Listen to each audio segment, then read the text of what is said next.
మత్తయి సువార్త మొదటి అధ్యాయం 1 నుంచి 17 వచనాలు మనం చదువుకుందాం. అబ్రహాము కుమారుడు దావీదు కుమారుడైన యేసుక్రీస్తు వంశావళి. అబ్రహాము ఇస్సాకును కనెను, ఇస్సాకు యాకోబును కనెను, యాకోబు యూదాను అతని అన్నదమ్ములను కనెను. యూదా తామారునందు పెరెసును జెరహును కనెను.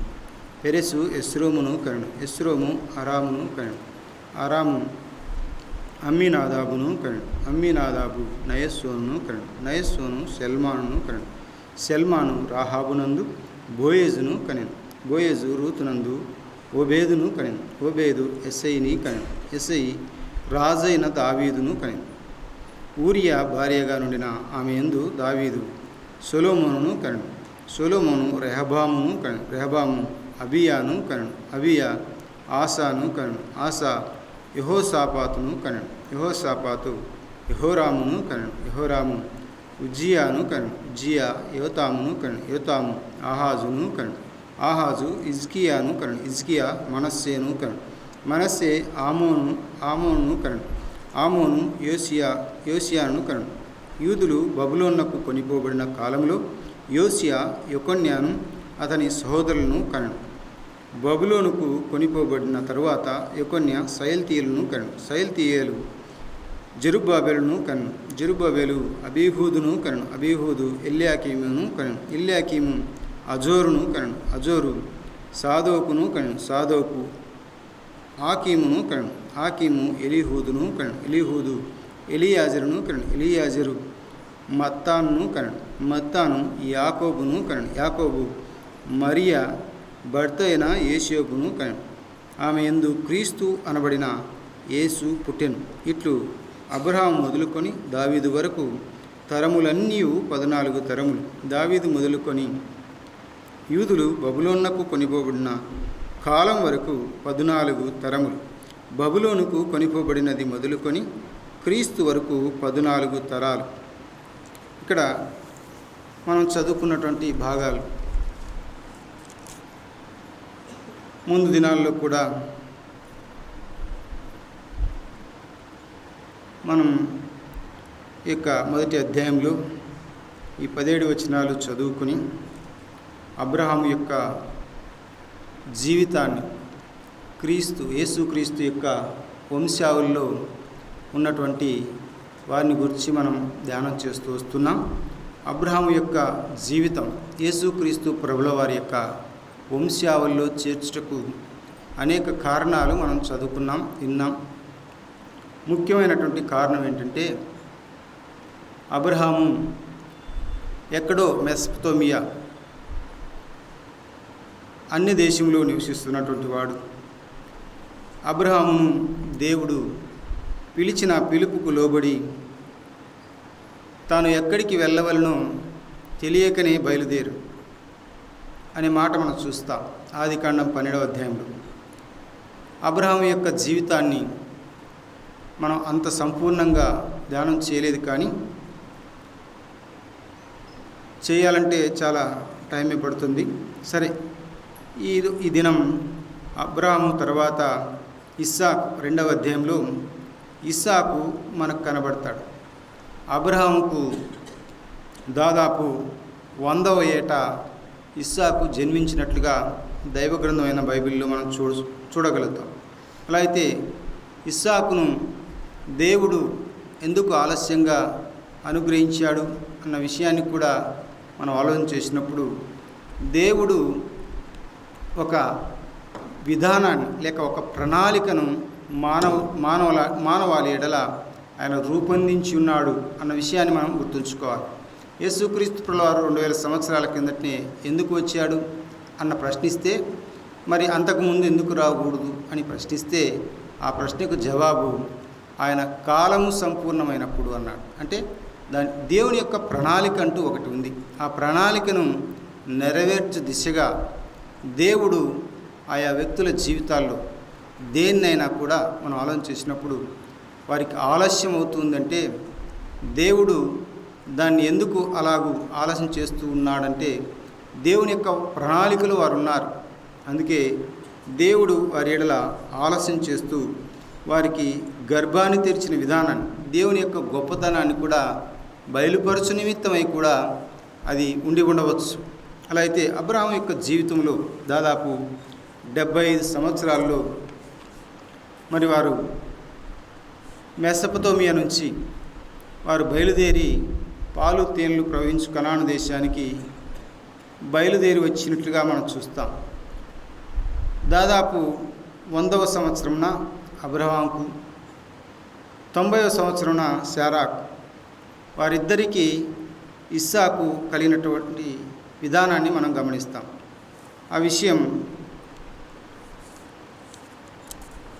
21వ అధ్యాయంలో, ఆదికాండం 21వ అధ్యాయంలో మనం గమనిస్తాం. ఇక్కడ ముఖ్యంగా మనం గమనించాల్సింది ఏంటంటే, ఇస్సాకు యేసుక్రీస్తు ప్రభుల వారి యొక్క వంశావళిలో చేర్చుటకు గల కారణాలేంటి, లేక చేర్చుకున్నటకు ఇస్సాకులో ఉన్నటువంటి గుణలక్షణాలు ఏంటి, ఇవన్నీ కూడా మనం ఆలోచన చేస్తూ ముందుకు సాగుతున్నాం. అలా అయితే ఈ సాయం సంధ్యవేళ క్రీస్తు యేసు వంశావళిలో ఇస్సాకు ఉన్నాడు అంటే ఆయనలో ఏదో ప్రత్యేకత. అబ్రహాము, ఇస్సాకు, యాకోబు కనబడతాడు, ఏశావు కనబడే. దానికి గల కారణాలు మనకు తెలుసు. ఇవన్నీ కూడా మనం ఆలోచన చేసినప్పుడు వారి జీవితాల్లో ఉన్నటువంటి గుణలక్షణాలను బట్టి దేవుడు యేసుక్రీస్తు ప్రభుల వారి యొక్క వంశావళిలో చేర్చబడిన విధానాన్ని మనం గమనించవచ్చు. ఇక్కడ చూడండి, అబ్రహాముకు దాదాపు లేక ఒక కుమారుడు అనుగ్రహించబడిన విధానాన్ని మనం గమనిస్తాం. అతనికి ఇస్సాకు అని పేరు పెట్టిన విధానాన్ని కూడా మనం చూస్తాం. అతడు పాలు విడిచి పెద్దవాడు అయినప్పుడు అతడు పాలు విడిచెను అనే మాట కూడా మనం గమనించవచ్చు. 21వ అధ్యాయం 8వ వచనం చూడండి. ఆ పిల్లవాడు పెరిగి పాలు విడిచెను. ఇస్సాకు పాలు విడిచిన దినమందు అబ్రహాము గొప్ప విందు చేసెను. అబ్రహాము దగ్గర ఇస్సాకు పెరుగుచున్నాడు. ఎలా పెరుగుచున్నాడు అన్న విషయాన్ని కూడా మనం ఆలోచన చేయాలి. పాలు విడిచిపెట్టాడు, ఇక ఏం చేయాలి? ఆహారాన్ని పుచ్చుకోవాలి. ఇస్సాకు యొక్క జీవితాన్ని మనం గమనించినప్పుడు పాలు విడిచిన విధానం, నిజంగా మనం కూడా ఎప్పుడూ పాలు త్రాగే వారంగా ఉన్నామా అంటే లేము. ఇప్పుడు ఎలా ఉన్నాం? పాలు విడిచి పెద్దవారమై ఆహారం భుజిస్తున్నాం. మంచి మంచి ఆహార పదార్థాలు తినడానికి మన దేహము మారిపోయింది, చేంజ్ చేసి వచ్చాయి. అలా అయితే మంచి మంచి ఆహారం భుజించాలి కదా. మరి దైవ గ్రంథంలో మాట చూస్తాం, మనం ఏం చేయాలి? ఎప్పుడూ పాలు త్రాగవలసిన వారం కాదు అన్నాడు. మీలో అనేకులు బోధకులై ఉండవలసిన వారై ఉంటున్నారు. అయితే అపోస్తలుడైన పౌలు అంటాడు కదా, ఏమన్నాడు? మీరు ఇంకా పాలు త్రాగుచున్నారు అన్నట్లుగా కనబడుతుంది. అంటే మొదటి పాఠాల్లోనే మనం ఉంటున్నాము అన్నట్లుగా అపోస్తలుడైన పౌలు ఆనాడు వారితో మాట్లాడిన విధానాన్ని మనం గమనిస్తాం. అలా అయితే పాలు విడిచిన విధానాన్ని ఎవరు? ఇస్సాకు. ఆ తర్వాత ఏం చేస్తాడు?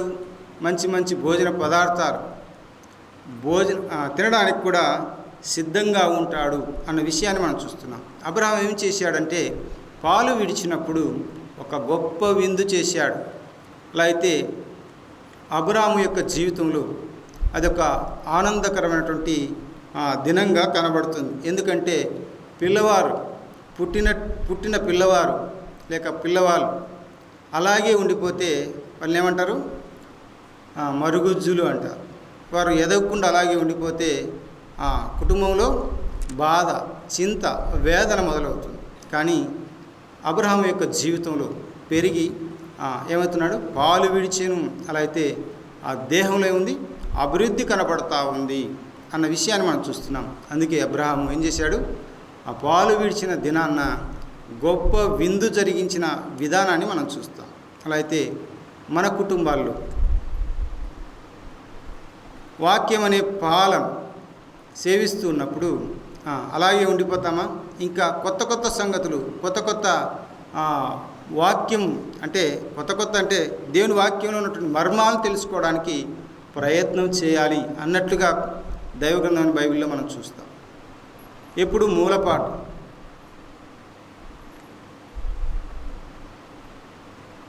దేవుని యొక్క గ్రంథంలో ఉన్నటువంటి సంపూర్ణంగా ఆయన యొక్క ఉద్దేశం ఏమైనది ఈ మానవ జాతి ఎడల సంపూర్ణంగా మనం తెలుసుకోవాలని ఆయన ఇష్టపడుతున్నాడు. ఆయన మన ఎడల ఎంత ఔన్నత్యమైనటువంటి ప్రేమ కలిగి ఉన్నాడు అని అంటే, ఆయన మన పాపం నిమిత్తం చనిపోయి సమాధి తిరిగి లేచిన విధానాన్ని మనం గమనించవచ్చు. సిలువలో యేసు ప్రభువు వారు ఉన్నప్పుడు దొంగ ఒప్పుకున్నాడు. ఒక దొంగ ఒప్పుకొని, నేడు నీవు నాతో కూడా పరదైసులో ఉండు అన్నాడు. అంటే పాపాన్ని ఒప్పుకోవడం ద్వారా పరదైసులో అంటే అక్కడ సమయం లేదు, ఆ సమయాన్ని బట్టి ప్రభువుతో చేర్చుకున్న విధానాన్ని మనం చూస్తున్నాం. అలా అయితే మనం ప్రభువునందు విశ్వాసం ఉంచినటువంటి మనకు దేవుడు మనకు అనుగ్రహించిన సమయాన్ని బట్టి మనం ఏం చేయాలి? మంచి మంచి భోజన పదార్థాలు తినాలని ఆశ ఉంటుంది. పాలు విడిచిన వారు ఏం చేస్తారు? మంచి మంచి భోజన పదార్థాలు తినాలని ఆశిస్తారు. ఇంకా పాలే తాగాలని తిరిగి పాలే తాగుతానే అన్నట్లుగా ఉంటే ఆ వ్యక్తి యొక్క దేహములో అభివృద్ధి లేదు అని ఒక విధంగా మనం కూడా ఆత్మీయంగా మనం ఆలోచన చేస్తే, దేవుని వాక్యాన్ని తెలుసుకోకుండా మనం అలాగే ఉండిపోతే, ఇది చాలులే నాకు రక్షణ వచ్చింది, దేవుని యొక్క రక్షణ మాటలు ఇంతవరకు చాలు అన్నట్లుగా ఉంటే మనం అలాగే ఉండిపోతాం. దేవుడు అందుకు కాదు, మనం పాలు విడిచిన తర్వాత అనగా రక్షణను పొందిన తర్వాత ఏం చేయాలి? మనం దేవుని వాక్యాన్ని నేర్చుకోవాలి. నేర్చుకొని ఇతరులకు ఏం చేయాలి? పంచిపెట్టాలి. అప్పుడే కదా మన గొప్ప భాగ్యం పరలోకంలో అన్న విషయాన్ని మనం గమనించాలి. కనుక పాలు విడిచి అతడు ఏమైనాడు? విడిచినప్పుడు గొప్ప విందు చేసెను అనే మాట మనం చూస్తున్నాం. అలాగే ఇస్సాకు యొక్క జీవితాన్ని మనం గమనిస్తే, అబ్రహాముకు ఒక్కగానొక్క కుమారుడు, లేక లేక అనుగ్రహింపబడిన కుమారుడు. ఇప్పుడు ఆ ఇంట్లో సంతోషంగా అతని మీదే ఆ కుటుంబం యొక్క దృష్టి ఎక్కువగా ఉంటుంది. వారు సంతోషిస్తూ ఆ కుమారుని యందు ఆ కుటుంబంలో అతని మీదనే ఎక్కువగా దృష్టి ఉంటుంది. నిజంగా చెప్పండి, మనం అనుకున్నది వెంటనే జరిగితే దాన్ని బట్టి పెద్దగా సంతోషించం. ఏదైనా శ్రమపడి ప్రార్థన చేసిన తర్వాత మనకి ఏదైనా కలిగితే ఎన్నో సంవత్సరాల ప్రార్థనా ఫలితం ఇది అని మనం చెప్పుకొని సంతోషిస్తాం. అంటే మన జీవితాలు, ఉద్యోగాలు కావచ్చు, వివాహాలు కావచ్చు, సంతానం కావచ్చు, అలాగూ మరి మన కుటుంబాల్లో ఏవైనా కావచ్చు, ఇవన్నీ జరగాలంటే మనకు సమయం ఇస్తున్నాడు. ఆ సమయాన్ని అంటే వెంటనే పొందితే దానికి విలువ ఉండదు, కానీ ఆలస్యంగా ఇస్తున్నాడే దాన్ని ఎక్కువగా మనం ప్రేమిస్తాం. అలా అయితే అబ్రహాము యొక్క జీవితంలో అలాగే జరిగి ఉండవచ్చు అని మనం అనుకోవచ్చు. ఎందుకంటే ఒక్కగానొక్క కుమారుడైనటువంటి ఇస్సాకును దేవుడు ఏం చేస్తున్నాడు? అబ్రహామును పరీక్షిస్తున్నాడు, బలిగా అర్పించమని చెప్తున్నాడు. అబ్రహామును పరీక్షిస్తున్నాడు. ఏమయ్యా, కుమారుడు కావాలని అడుగుతూ వచ్చావే, 25 సంవత్సరాల నుంచి అనుగ్రహించాను కదా, మరి ఇప్పుడు నన్ను మర్చిపోయావే అన్నట్లుగా మనం చూస్తాం. నిజంగా మనకు ఉద్యోగాలు ఇస్తే మందిరానికి రాం, దేవుని మర్చిపోతాం. సంతానం ఇస్తే దేవుని మందిరానికి రాం, పిల్లలను చూసుకోవాలా, రాలేం అన్నట్లుగా ఫీల్ అవుతుంటారు. అలాగే మంచి ఫ్యామిలీ, మంచి భర్తనిస్తే మందిరానికి రాం, అయిపోయింది, ప్రార్థన ఫలితాన్ని మేము పొందాము, ఇక రాం. అలాగే అబ్రహాం యొక్క జీవితంలో జరిగిందో ఏమో తెలియదు, కానీ దేవుడు ఒక పరీక్ష పెడుతున్నాడు. ఏమయ్యా అబ్రహాము, నీ కుమారుని చూసుకుంటూ నువ్వు అల్లారు ముద్దుగా అంటే లేక కుమారుడు పుట్టాడే, అలాగా నువ్వు అతని యందు ఆనందిస్తున్నావేమో. నా మాట విను అన్నట్లుగా ఇప్పుడు అబ్రాహామును దేవుడు పరీక్షిస్తున్నాడు. ఏమన్నాడు? నీకు ఒక్కడైనటువంటి కుమారుడు ఏం చేయాలి? ఆ కుమారుని తీసుకొని బలి అర్పించాలి అన్నాడు. మోరియా పర్వతం మీదకి వచ్చి ఆ బలిపీఠం కట్టి బలిపీఠం మీద బలిని అర్పించాలి అని దేవుడు కోరాడు. అబ్రాహాం ఏం చేశాడు? చిత్తం ప్రభువా అన్నాడు. దేవుని యొక్క ఇష్టాన్ని నెరవేర్చుటకు సిద్ధపడినటువంటి అబ్రహాం మనం చూస్తున్నాం. అదే సమయంలో ఒక మాట గమనించాలి. అబ్రహాముతో పాటు ఎవరు వస్తున్నారు? ఇస్సాకు వస్తున్నాడు. 6వ వచనం మనం చదువుకుందాం. 22వ అధ్యాయం 6వ వచనం. దహన బలికి కట్టెలు తీసుకొని తన కుమారుడగు ఇస్సాకు మీద పెట్టి తన చేతితో నిప్పును కత్తిని పట్టుకొని పోయిను. వారిద్దరూ కూడి వెళ్ళుచుండగా, ఇక్కడ ఒక మాట మనం, వారిద్దరూ కూడి వెళ్ళుచుండగా, ఇక్కడ ఒక మాట ఆలోచన చేయొచ్చు. ఇక్కడ తండ్రికి తనయుడు విధేయత చూపినవాడుగా మనం చూస్తాం. తండ్రికి తనయుడు ఏం చేస్తున్నాడు? విధేయత చూపుతున్నాడు. అంటే తండ్రి మాటకు లోబడి తండ్రి వెంట నడుస్తున్న విధానాన్ని మనం గమనించవచ్చు. మొట్టమొదటిదిగా మనం ఆలోచన చేస్తే పాలు విడిచిన వాడుగా మనం చూస్తాం. రెండవది ఇస్సాకు విధేయత కలిగిన వాడుగా మనం చూస్తున్నాం. రెండవది తండ్రికి విధేయుడుగా ఉన్నాడు, లోబడి నడుస్తూ ఉన్నాడు, తన వెంట వస్తూ ఉన్నాడు. వస్తూ ఏం చేశాడు? ఒక మాట చెప్తాడు అక్కడ, చూడండి 7వ వచనం. వారిద్దరూ కూడి వస్తుంటడగా ఇస్సాకు అంటున్నాడు తన తండ్రి అయిన అబ్రాహాముతో, నా తండ్రి అని పిలిచాను. అందుకు అతడు, ఏమి నా కుమారుడా అని. అప్పుడు అతడు, నిప్పును కట్టెలను ఉన్నవి కానీ దహన బలికి గొర్రెపిల్ల ఏది అని అడుగుగా. దహన బలికి ఏం కావాలి? గొర్రెపిల్ల కావాలి. దాదాపు ఇస్సాకు అప్పుడు దాదాపు 20 నుంచి 25 ఏళ్ళ వయసు ఉండి ఉండవచ్చని బైబిల్ పండితుల అభిప్రాయం. ఎందుకంటే మనం అబ్రాహాం యొక్క జీవితాన్ని మనం చూస్తే పుట్టి దాదాపుగా కొన్ని సంవత్సరాల తర్వాతనే దేవుడు అతన్ని పరీక్షించిన విధానాన్ని మనం గమనించవచ్చు. సరే, వారిద్దరూ కూడి వెళ్ళుచుండగా అనే మాట చూస్తాం. ఆ తర్వాత నిప్పును కట్టెలు ఉన్నాయి కానీ గొర్రెపిల్ల ఏది అని అడిగినప్పుడు ఇంకో మాట ఇక్కడ మనం గమనించవచ్చు. ఒకటి పాలు విడిచినటువంటి ఇస్సాకు, రెండవది తండ్రికి విధేయుడైనటువంటి ఇస్సాకును మనం చూస్తున్నాం.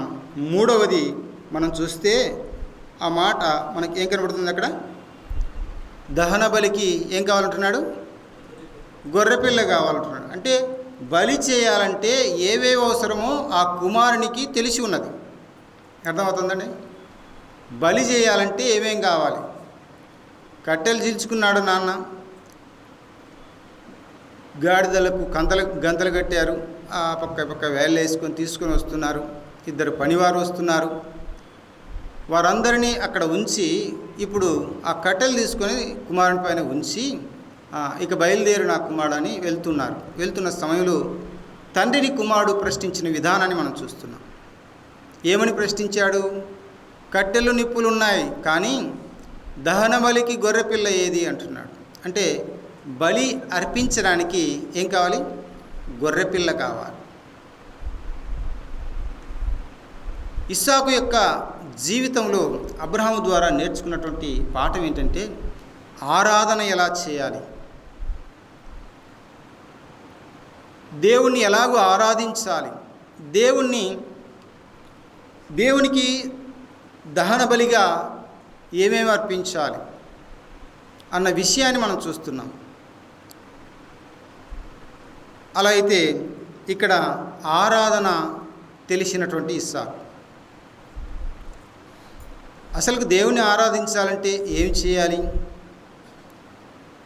మనం చూస్తాం. యోహాను సువార్త 4:24 ఆయన ఆరాధించువారు ఆత్మతో సత్యముతో ఆరాధించాలి. ఎలాంటి హృదయాలు కలిగి ఆయన్ని ఆరాధించాలంటే యథార్థమైన హృదయం కలిగిన వారమై ఆరాధించాలి. ఎప్పుడు యథార్థత మనలో సంతరించుకుంటుంది అని అంటే ఆయన యథార్థవంతుడు. ఎవరు? దేవదేవుడు. అలా అయితే ఆయన్ను మనం తెలుసుకుంటే మనలో యథార్థతను ఎలా పొందుకోవాలో తెలుసుకుంటాం. ఆయన్ను తెలుసుకోకుండా మనం యథార్థవంతులంగా జీవించాలి అంటే ప్రయోజనం లేదు. ఆయన మనకు మాదిరి. నిన్న సువార్తలో ప్రభువైన యేసుక్రీస్తుల వారి యొక్క మాదిరి మనం విన్నాం. ఆయన మాదిరి ఏంటి? చిన్ననాడే 12 సంవత్సరాల వయసులోనే తల్లిదండ్రులకు లోబడి విధేయత చూపినవాడుగా మనం చూస్తాం. తల్లిదండ్రుల దగ్గర లోబడి వారి దగ్గర ఉండెను అనే మాట మనం చూస్తాం. 12వ అధ్యాయం లూకా సువార్త 2వ అధ్యాయం 51వ వచనం. లోబడే తత్వం. తండ్రిని ఆరాధించాలంటే మొదటగా లోబడే తత్వం కావాలి. లోబడకుండా, దేవుని ఎరగకుండా, దేవుడు ఏమైనాడో తెలియకుండా మనం ఆరాధించుటకు వీల్లేదు. ఆయన యథార్థతను మనం తెలుసుకొని మన యొక్క జీవితాల్లో యథార్థతను సంతరింపజేసుకుని దేవుని ఏం చేయాలి? ఆరాధించాలి, గణపరచాలి. అలా అయితే తండ్రి నుండి ఇస్సాకు నేర్చుకున్నటువంటి సంగతి ఏమిటంటే దేవుని ఎలాగో ఆరాధించాలో నేర్చుకున్నాడు. దేవుని ఎడల అలాగైతే దేవుని ఎడల అని మనం చెప్పుకుందాం. తండ్రికి విధేయుడుగా ఉన్నాడు. దేవుని ఎడల మన యొక్క విధేయత ఎలాగుండాలి, ఆ లోబడే తత్వం ఎలాగుండాలి అన్న విషయాన్ని కూడా మనం ఆలోచించాలి. దేవుని ఎలా ఆరాధించాలి? దేవుని తెలియకుండా ఆరాధిస్తే ఆ ఆరాధన ఆయన అంగీకరించాడు. కయ్యను హెబేలు యొక్క అర్పణ మనం చూస్తాం. కయ్యను హెబేలు ఇద్దరు బలి అర్పించారు. ఎవరి బలి అంగీకరించాడు అని మనం చూస్తే హెబేలు యొక్క బలి అంగీకరించిన విధానాన్ని మనం గమనిస్తాం. ఎందుకు అంగీకరించాడు? అతని క్రియలు మంచివైనందున. కయ్యూని యొక్క బలి ఎందుకు అంగీకరించలేదు అని మనం చూస్తే అతని క్రియలు చెడ్డవైనందున అనే మాట మనం చూస్తాం. క్రియల ఫలితం అది యథార్థమా లేకపోతే దుష్టత్వమా తెలియపరచబడుతుంది. కనుక క్రియలు కలిగినటువంటి వారంగా దేవుణ్ణి ఆరాధించాలి. అలా అయితే అబ్రహాము తన కుమారునికి నేర్పినటువంటి విధానం, ఆరాధన విధానం లేక బలి అర్పణ విధానాన్ని మనం చూస్తే వారిద్దరూ కూడి వస్తూ ఉంటుండగా ఏం జరిగింది? నిప్పులు కట్టెలు ఉన్నవి కానీ దహన బలికి గొర్రెపిల్ల అయ్యేది. ఆరాధన చేయడానికి ఏం కావాలి? గొర్రెపిల్ల లాంటి మనస్సు కావాలి. ఉందా మనకు? ప్రభువైన యేసుక్రీస్తుల వారు ఏం చేశారు? బొచ్చు కత్తరించు అని ఎదుట గొర్రె ఏలాగు మౌనంగా ఉందో అలాగూ నడిచిన వాడుగా మనం చూస్తున్నాం. యెహోవా చూసుకున్నని తండ్రి సమాధానం చెప్పాడు. ఆ తర్వాత నోరెత్తలేదు. ఇంకో మాట రోమీయులకు రాసిన పత్రికలో 12వ అధ్యాయం 1వ వచనం ఏముంది అక్కడ? మీ శరీరమును సజీవ యాగంగా ఏం చేయాలట? సమర్పించుకోవాలి. ఆరాధన అంటే ప్రభువునకు మన శరీరాలను సంపూర్ణంగా యాగం చేయబడాలి. యాగం అంటే బలి.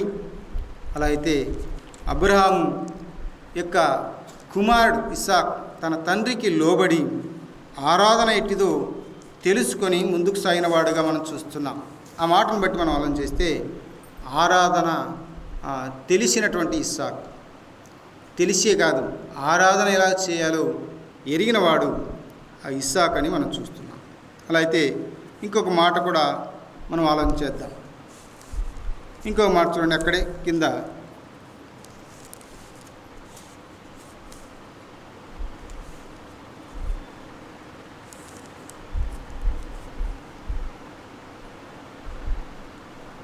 పదకొండవచ్చు యెహోవా దూత 9వచ్చు అలాగూ వారిద్దరూ కూడి వెళ్ళి దేవుడు అతనితో చెప్పిన చోటికి వచ్చినప్పుడు అబ్రహాము అక్కడ బలిపీఠం కట్టి కట్టెలు చక్కగా పేర్చి తన కుమారుడు ఇస్సాకును బంధించి ఆ పీఠం పైన కట్టెల మీద ఉంచెను అన్నాడు. ఇక్కడ కుమారుడు ఏమాత్రం నోరు తెచ్చినవాడు కాదు. మనం చదువుకున్నాం కదా, ఇంతవరకు విన్నాం కదా. 53వ అధ్యాయంలో యెషయా గ్రంథం ఇక్కడ ఏం కనబడుతుంది? 53వ అధ్యాయంలో ఇందాక మనం విన్న మాటే, గొర్రె బొచ్చు కత్తిరించు వాని ఎదుట ఎలాగూ మౌనంగా ఉన్నదో, ప్రభువైన క్రీస్తుల వారు కూడా అలాగూ ఆ కలువరి శిలువ వేసినప్పుడు మౌనంగా ఉన్నాడని ఇక్కడ మనం చూస్తాం. 7వ వచనం, అతడు దౌర్జన్యము నొందెను, బాధింపబడినను అతడు నోరు తెరవలేదు. వదకు తేబడు గొర్రె పిల్లయు బొచ్చు కత్తిరించు వాని ఎదుట గొర్రెయు మౌనముగా ఉన్నట్లు అతడు నోరు తెరవలేదు. ఇలా ప్రభువైన యేసుక్రీస్తుల వారికి సాదృశ్యంగా ఇస్సాకును మనం చూస్తున్నాం. ఇస్సాకు వయసు 20 నుంచి 25 సంవత్సరాలు. ఆ లెక్కన వేసుకుంటే అబ్రహాముకు దాదాపు 120 నుంచి 125 సంవత్సరాలు. వారు వృద్ధాప్యంలో ఉన్నారని వారే చెప్పారు. అలా అయితే ఇస్సాకు ఎలా ఉన్నాడు? బాగా యవ్వనంలో ఉన్నాడు. మరి తండ్రిని గెలిచే అవకాశం కూడా అక్కడ లేకపోలేదు. తండ్రితో పోరాడి తప్పించుకోవడానికి ప్రయత్నం చేయగలడు, కానీ అలాంటి ప్రయత్నము చేయలేదు. బలి అర్పించడానికి నోరు తెరవకుండా చేతులు కట్టించుకున్నాడు. బలిపీఠం మీద పడుకోవడానికి సిద్ధంగా ఉన్నాడు. బలిపీఠం మీద పండబెట్టాడు.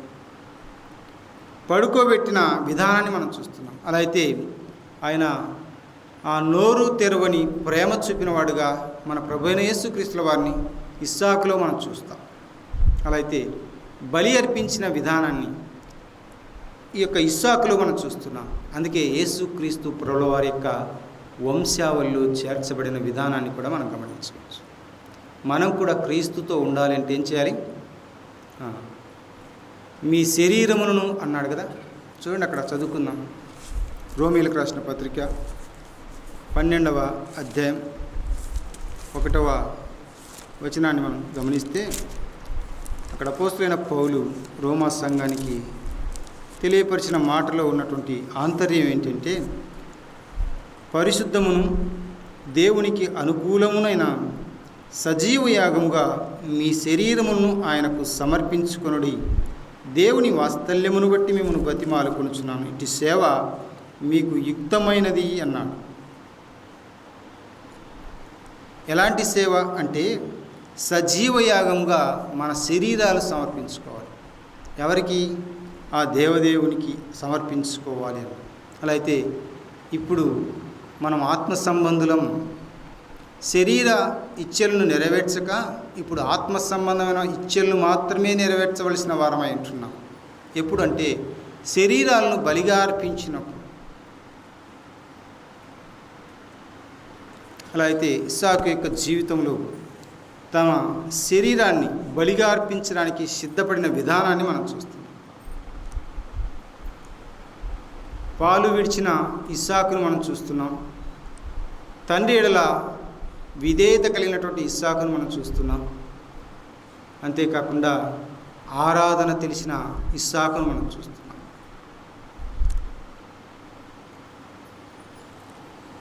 తరువాత ఇంకొక మాట కూడా మనం ఆలోచన చేద్దాం. 24వ అధ్యాయం 63వ వచనాన్ని మనం చూస్తే అక్కడ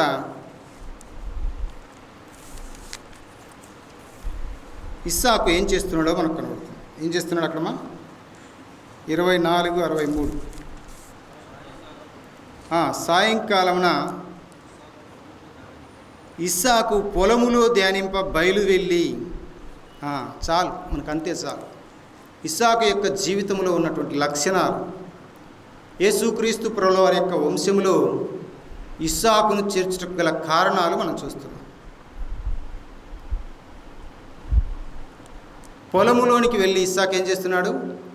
ధ్యానం చేస్తున్నాడు. ధ్యానం అంటే ఏమా? మెడిటేషన్ అంటారా ఇంగ్లీష్లో. ఇంకా ఏకాంతం అంటే ఎవరితో ఏకాంతం? దేవునితో ఏకాంతంగా మాట్లాడుట.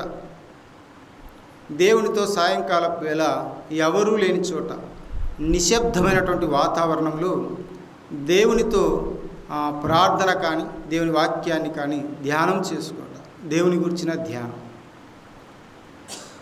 63వ కీర్తనలో మనం చూస్తాం.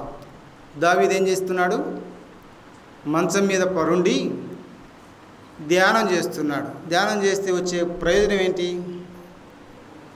ఏం ప్రయోజనం లేదు కదమ్మా, ఏం ప్రయోజనం లేదు. మన పనులు మనం చేసుకుంటే ప్రయోజనం. దేవుని వాక్యాన్ని ధ్యానం చేసుకుంటే మనకేం ప్రయోజనం?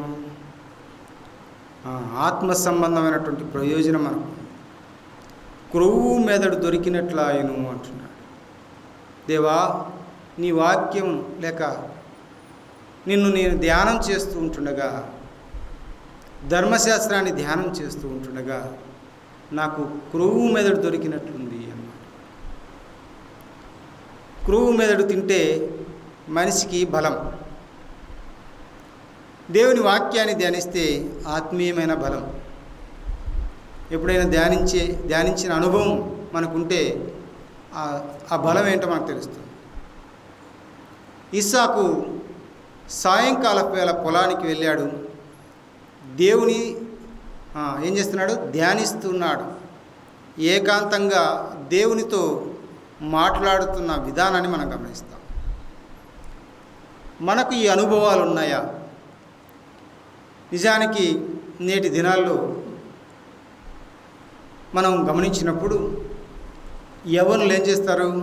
సాయంకాలం అవుతానే ఒకరికొకరు ఫోన్లు చేసుకొని నేను అక్కడున్నా, నేను ఇక్కడున్నా అని చెప్పుకొని అక్కడికి రా, మనం ఏదైనా టీ కానీ బిస్కెట్లు కానీ తిందాం అన్నట్లుగా మనం చెప్పుకొని కాలం ఏం చేస్తాం?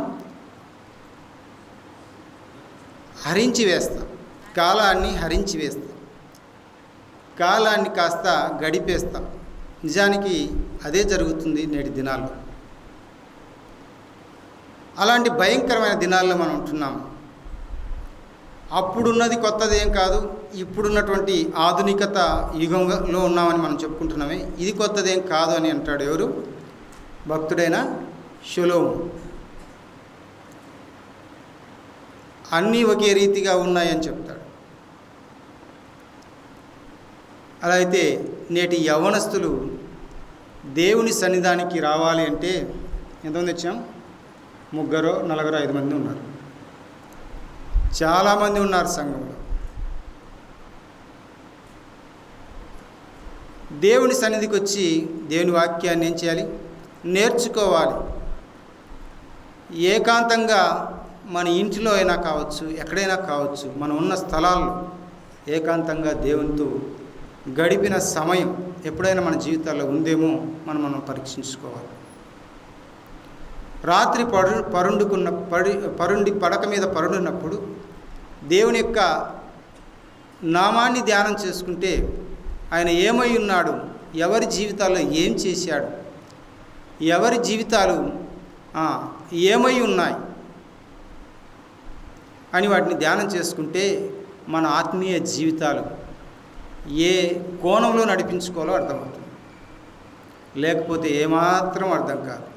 దేవుని మందిరానికి వచ్చాము, ఏదో అన్న వాక్యం చెప్పినాడు ఇస్సాకుని గురించి, 4 పాయింట్లు చెప్పాడు, వాటిని విన్నాం, అంతే అయిపోయింది.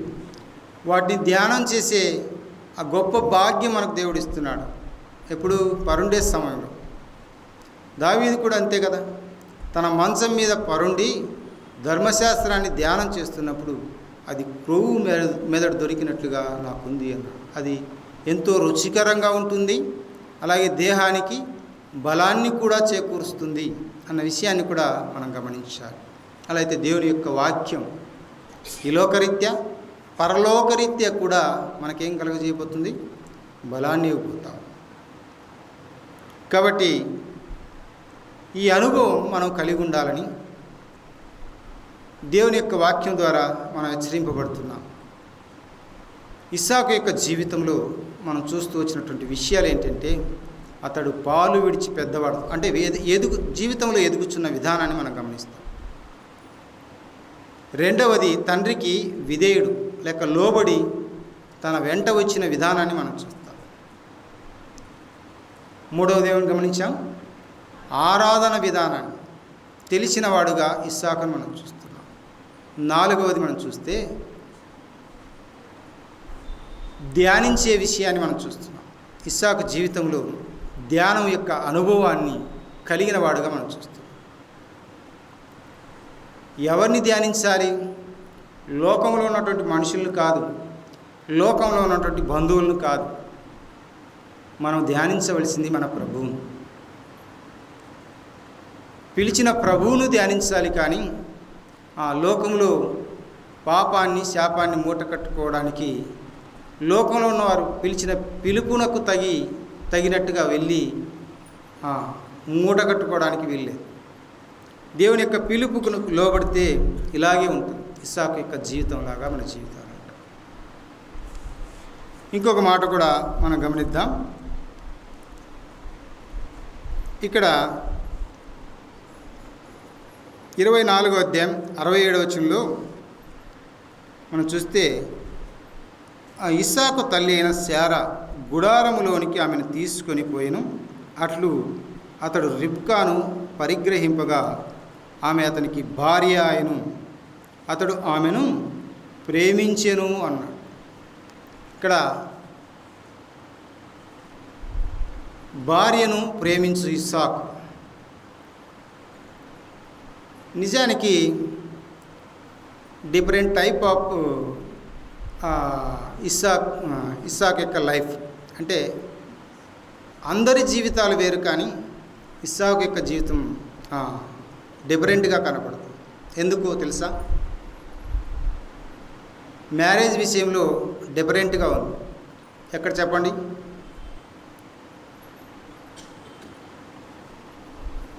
ఇస్సాకు యొక్క మ్యారేజ్ విషయము చాలా వ్యత్యాసం కనపడుతుంది. ఏం వ్యత్యాసం గమనించి చెప్పండి. చెప్పండి, గట్టిగా చెప్పండి మా.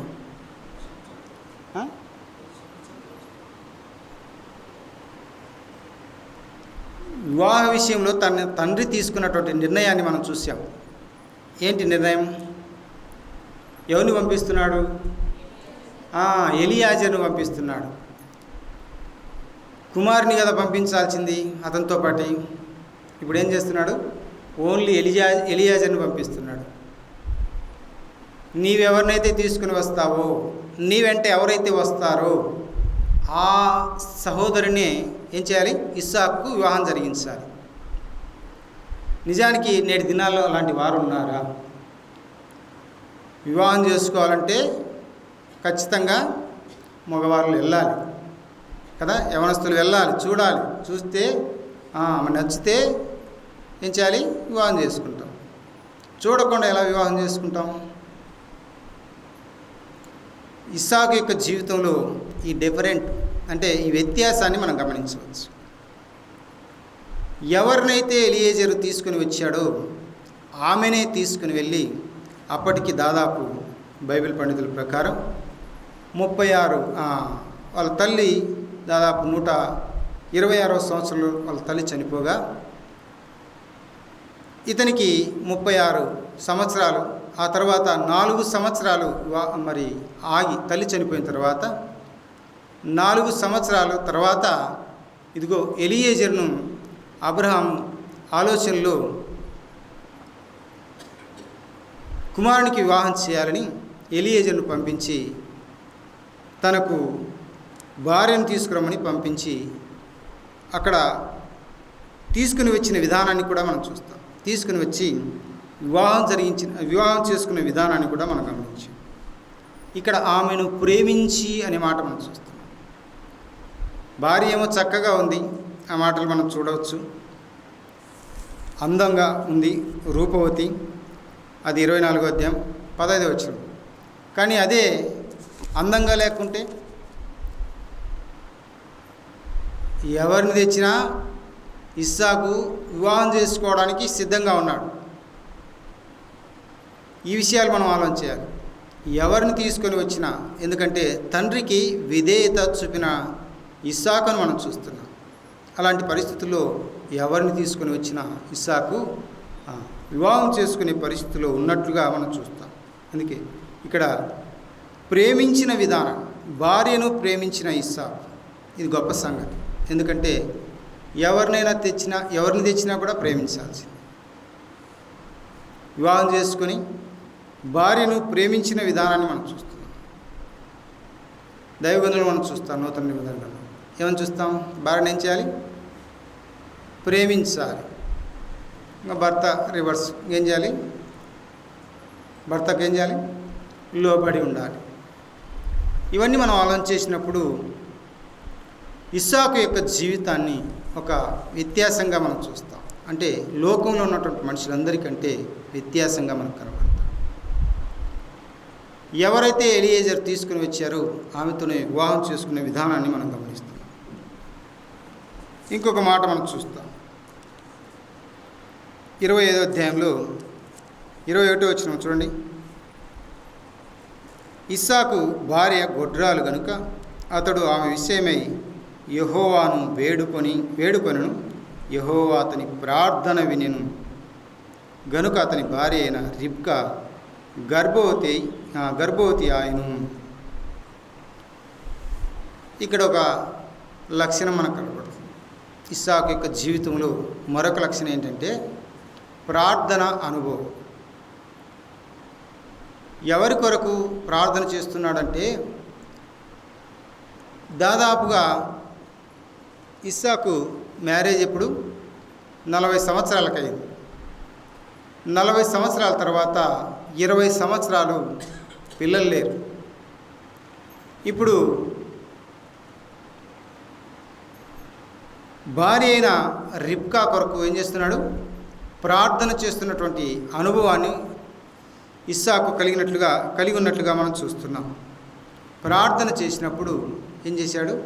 దేవుడు ఎన్నో మార్లు ప్రార్థన చేసి ఉంటాడు. కానీ ఆయనకు కలిగినటువంటి ఆ సమయం ఎప్పుడు అంటే దాదాపు 60 సంవత్సరాల్లో వారికి పిల్లలు అనుగ్రహించబడినట్లుగా మనం చూస్తున్నాం. వారెవరు? యాకోబు, ఏశావు. అలా అయితే మన యొక్క జీవితాల్లో ప్రార్థన అనుభవం మనం కలిగి ఉండాలని ఇస్సాకు ద్వారా మనం నేర్చుకుంటున్నాం. ఏ విషయమైనా కావచ్చు. ఇక్కడ తన భార్య విషయమై ఏం చేస్తున్నాడు? ప్రార్థన చేస్తున్నాడు. ఎవరి కుటుంబాలకు సంబంధించి ఆ యజమాని, ఆ కుటుంబీకులు ఏం చేయాలి? ప్రార్థన చేసుకోవాలి. ఆ అనుభవం మనకు ఉండాలి. మనం ఏం చేస్తాం? నా కొరకు ప్రార్థన చేయి, నా కొరకు ప్రార్థన చేయి అంటున్నాడు. అంటే విశ్వాసం లేకుండా ఎంత ప్రార్థన చేసినా ప్రయోజనం లేదు. విశ్వాసానికి లింక్ అయి ఉంటుంది ప్రార్థన. విశ్వాసం లేకుండా ప్రార్థన చేస్తే దానికి ఫలితం ఉండదు. అలా అయితే విశ్వాసంతో కూడినటువంటి ప్రార్థన ఇస్సాకు కలిగి ఉన్నట్లుగా మనం చూస్తాం. ఆ తర్వాత 2 పిల్లలు కలిగిన విధానాన్ని మనం చూస్తాం. ఈ విధంగా మనం చూస్తే ఇస్సాకు యొక్క జీవితంలో ఎన్నో లక్షణాలు కలిగి దేవుని యొక్క వంశావళి అనగా ప్రభువైన యేసుక్రీస్తుల వారి వంశావళిలో చేర్చబడిన వాడుగా మనం చూస్తాం. ఇంకొక మాట కూడా మనం చూద్దాం. 26వ అధ్యాయం 12వ వచనాన్ని మనం చూస్తే చూడండి. అక్కడ ఇస్సాకు యొక్క జీవితంలో దేవుని యొక్క ఆశీర్వాదం ఎందుకు ఉంది అని అంటే ఇదిగో తండ్రికి లోబడిన వాడుగా, ఎదిగిన వాడుగా, అంతేకాకుండా ఆరాధనను ఎరిగిన వాడుగా, దేవుని ధ్యానించువాడుగా, దేవుని సన్నిధిలో ప్రార్థన చేయవాడుగా ఉన్న విధానాన్ని మనం గమనిస్తాం. దాన్ని బట్టి అబ్రహాం యొక్క కుమారుడు ఇస్సాకు 26వ అధ్యాయం 12వ వచనం మనం చదువుకుంటే ఇస్సాకు ఆ దేశమందున్నవాడై ఎక్కడున్నాడు అంటే అబీమెలెకు దగ్గర ఫిలిష్తీయుల దేశంలో అనగా గెరారులో ఉన్నాడు అన్న విషయాన్ని మనం చదువుకోవచ్చు. అక్కడ ఏం చేస్తున్నాడంట? పంట వేశాడు, విత్తనం వేసి ఆ సంవత్సరమున 100 ఫలము పొందెను. యెహోవా అతన్ని ఆశీర్వదించెను గనుక ఆ మనుష్యుడు గొప్పవాడాయను అనే మాట మనం చూస్తున్నాం. ఆశీర్వాదానికి గల కారణాలు చాలా ఉన్నాయి కదా. తండ్రికి లోబడిన వాడుగా, విధేయత చూపిన వాడుగా మనం చూస్తున్నాం. దేవుని సన్నిధిలో ఆరాధించేవాడుగా మనం చూస్తున్నాం. దేవుని సన్నిధిలో ఏం చేస్తున్నాడు? ధ్యానం చేసేవాడుగా ఉంటున్నాడు. అంతేకాకుండా దేవుని సన్నిధిలో ప్రార్థన చేయవాడుగా ఉంటున్నాడు. అంతేకాకుండా దేవుని సన్నిధిలో ఎదిగేవాడుగా ఉంటున్నాడు అనే మాట కూడా మనం చూసాం మొదట. అలా అయితే మన జీవితంలో అలాగ ఉండి ఏం చేయాలి? ఫలం పొందాలని దేవుడు నిశ్చయించుతున్నాడు. అలా అయితే ఇస్సాకు తన జీవితంలో నూరంతలు ఫలం పొందడానికి గల కారణాలు ఇవన్నీ చూడవచ్చు. కానీ ఆ పరిస్థితులు ఎలా ఉన్నాయంటే భయంకరమైన కరువు. దేవుడు అద్భుత కార్యం ఏం చేశాడంటే నూరంతల ఫలం ఎలా వచ్చింది అన్న విషయాన్ని మనం ఆలోచించాలి. ఆ భయంకరమైన కరువులో కూడా ఇస్సాకు ఏం చేశాడు? దేవుడు నూరంతల ఫలాన్ని ఇచ్చాడు. దానికి గల కారణాలు ఇవన్నీ చెప్పుకున్నాం. సరే, నేను చివరిగా కొన్ని మాటలు ఇస్సాకు యేసుక్రీస్తు ప్రభువారిని పోలి ఉన్నారని మనం ఒక 3 మాటలు తెలుసుకున్నాం. ఎలాగూ అంటే అబ్రహాంకు అనగా శారా పిల్లలు ఎలా పుట్టారు? ఎప్పుడు పుట్టారు? 90 సంవత్సరం. ఏమైంది? 90 సంవత్సరాలు ఎలా ఉంటారు మనుషులు? వృద్ధులైపోయి ఉంటారు. బలము సన్నగిలిపోయి ఉంటుంది, బలం ఉడిగిపోయి ఉంటుంది, పిల్లలను కనడానికి శక్తి లేకుండా ఉండిపోతుంది. అలాంటి సమయంలో దేవుడు వచ్చి ఏం చెప్పాడు? మరుసటి ఏటా నీకొక కుమారుడు జన్మిస్తాడని చెప్పాడు. ఆమె నవ్వి ఆ తర్వాత జన్మించాడు ఇస్సాకు. అతనికి ఇస్సాకు అని పేరు పెడతావు అని చెప్పాడు. అంటే అంతకుముందు ఏం జరిగిందంటే ఇది ఎలా సాధ్యము అన్న విషయాన్ని బట్టి ఆమె ఏం చేసింది? గుడారం వెనకలికి వెళ్ళి నవ్వినట్లుగా మనం చూస్తున్నాం. దేవుడు అంటాడు అక్కడ, మనుషులకు అసాధ్యమే కానీ నాకు అది సాధ్యము అన్నట్లుగా మనకు కనబడుతుంది. దేవదేవునికి అది అసాధ్యమైనది కాదు అన్నాడు, అది సాధ్యమే అన్నాడు. సమస్తమును దేవునికి సాధ్యం. మృతులను సైతము ఆయన లేపగలిగిన దేవుడు, శూన్యములో సృష్టిని కలగజేసిన దేవుడు. ఇవన్నీ ఆయనకు ఒక లెక్కన. నెంబర్ 1, తెలియకుండానే ఆమెకు ఇస్సాకు అని పేరు పెట్టాడు. అంటే ఇక్కడ ముఖ్యంగా గమనించాల్సింది ఏంటంటే బలము ఉడిగిన దాన్ని అనే మాట మనం చూస్తున్నాం. అక్కడ మరీ ఏమనింది? నీవు గర్భవతి అవుతావు, కుమారుని కంటావు, ఆయనకు ఇమ్మానుయేలు పేరు పెడతావు అని చెప్పినప్పుడు దూత ఏమనింది? నేను పురుషుని ఎరుగని దానిని. ఏమన్నది అక్కడ? నేను పురుషుని ఎరుగని దాన్ని. దేవునికి అసాధ్యమైనది ఉన్నదా? యేసుక్రీస్తు ప్రభువారు కూడా పుట్టక ముందే ఆయనకు ఏం పేరు పెడతాం? ఇమ్మానుయేలు, యేసు అని పేరు పెడతామని యేసు అని పేరు పెట్టారు. ఇస్సాకు యొక్క జీవితం యేసుక్రీస్తు ప్రభువారి యొక్క జీవితానికి పోలికగా మనం చూస్తున్నాం. ఆ తర్వాత మనం చూస్తే ఇంకొక మాట కూడా మనం గమనించినప్పుడు ప్రభువైన యేసుక్రీస్తుల వారు ఆయన ఇస్సాకు ఏమని పేరు పెట్టారు? నవ్వు. అలా అయితే ఆ ఇల్లు దేంతో నిండిపోయింది? నవ్వులతో నిండిపోయింది. ఆ ఇల్లు నవ్వులతో నిండిపోయింది. ఒక విధంగా ఆ చుట్టూ ఉన్నటువంటి ప్రాంత ప్రజలు కూడా ఆమె అన్నది కదా, శారా, నన్ను చూసి అందరూ నవ్వేదరు అనే మాట అక్కడ చూస్తాము. చూడండి ఆ మాట, 6వ వచనం. అప్పుడు శారా, దేవుడు నాకు నవ్వు కలుగజేసాను, వినువారెల్లా నా విషయమై నవ్వుదురు అనెను. అలా అయితే యేసుక్రీస్తు ప్రభువుల వారి యొక్క పుట్టుక ఏం కలుగజేసింది తెలుసా? మనకు సంతోషం కలుగజేసింది. లూకా సువార్త 2వ అధ్యాయం 10వ వచనం. ఇదిగో ప్రజలందరికీ కలగబో మహా సంతోషకరమైన సువర్తమానం నేను మీకు తెలియపరుస్తున్నాను గొల్లలతో పలికిన విధానాన్ని మనం దూతను చూస్తాం. అలా అయితే యేసుక్రీస్తు ప్రభువారి యొక్క పుట్టుక మనందరి సంతోషం విషయమై జరిగిన విధానాన్ని మనం చూస్తున్నాం. ఆ దినాల్లో అబ్రహాము యొక్క కుటుంబంలో ఇస్సాకు పుట్టుక నవ్వుల జీవితం, అంటే నవ్వుల కుటుంబంగా ఆ కుటుంబం ఉన్నట్లుగా మనం చూస్తున్నాం. ఇలాగూ ప్రభువైన యేసుక్రీస్తు ప్రభుల వారిని పోలి ఇస్సాకు యొక్క జీవితం ఉన్నట్లుగా మనం చూస్తున్నాం. అలా అయితే ఇస్సాకు యొక్క పేరు ఎందుకు అక్కడ రాయబడింది అంటే ఇందాక ఎన్నో కారణాలు మనం చూస్తాం. ఎదుగుదల ఇస్సాకులో మనం చూసాం. పాలు విడిచి ఎదుగుచున్న పిల్లవాడిని మనం చూస్తున్నాం. అలాగే తండ్రికి విధేయుడిగా మనం చూస్తున్నాం. ఆరాధన ఎరిగినవాడుగా మనం చూస్తున్నాం. అలాగే ఇంకా ఏమన్నాడు? ధ్యానించేవాడుగా ఉన్నాడు. ఇంకా భార్యను ప్రేమించేవారుగా ఉన్నాడు. ప్రార్థన చేయువాడుగా ఉన్నాడు. దీనంతటిని బట్టి దేవుడు ఏం చేశాడు? కరువులో కూడా ఆశీర్వాదం కలిగజేసినటువంటి విధానాన్ని మనం చూస్తాం. ఆ తర్వాత యేసుక్రీస్తు ప్రభువారికి పోలిక ఇస్సాకని మనం చూస్తాం. అలా అయితే మన యొక్క జీవితాలు ఎవరికి పోలిక? మనలందరినీ కూడా ఎలాగ చేసుకున్నాడు? దేవుని పోలికలో, దేవుని రూపంలో మనం చేసుకున్నాడు. క్రీస్తు సారూప్యత మనలోనికి వచ్చినంతగా ఆయన ప్రేమించాడు కదా కలవరిశిలలో మన కొరకై ప్రాణం పెట్టి. సారూప్యతలోనికి రావడానికి ఇష్టపడుతున్నామా?